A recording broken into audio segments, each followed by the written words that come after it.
क्या फ्रांस तक पहुंचेगी रूस यूक्रेन की जंग की तपिश? फ्रांस को लेकर क्या है नास्ट्राडामस की डरावनी भविष्यवाणी?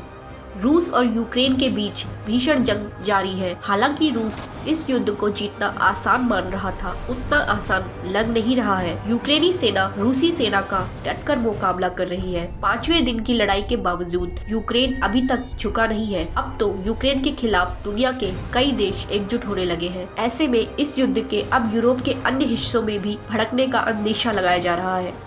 जी हाँ, यूक्रेन और रूस के बीच कई शहरों में लगातार 5वें दिन भीषण जंग जारी है। इस खूनी जंग में अब तक दोनों ही देशों के सैकड़ों की संख्या में जवान मारे गए हैं। ऐसे में अब ये डर सता रहा है कि कहीं यूक्रेन और रूस की जंग यूरोप के अन्य हिस्सों में न भड़क जाए। अगर ऐसा होता है तो दुनिया में तीसरे विश्व युद्ध का खतरा पैदा हो जाएगा। दुनिया में तीसरा विश्व युद्ध हो या ना हो, फिलहाल यूक्रेन की जंग का असर वैश्विक स्तर पर देखा जा रहा है।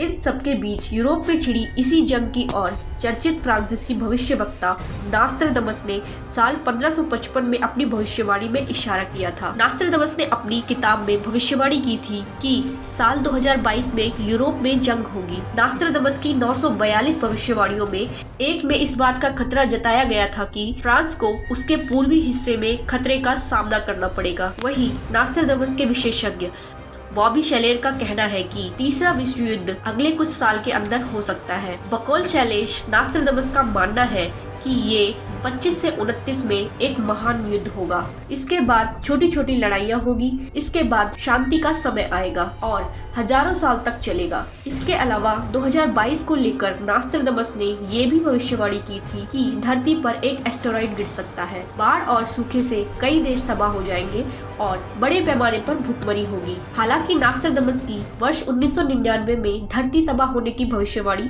पूरी तरह से गलत साबित हुई थी। ऐसे में देखने वाली बात यह होगी कि नास्ट्राडामस की भविष्यवाणी सच साबित होगी या नहीं।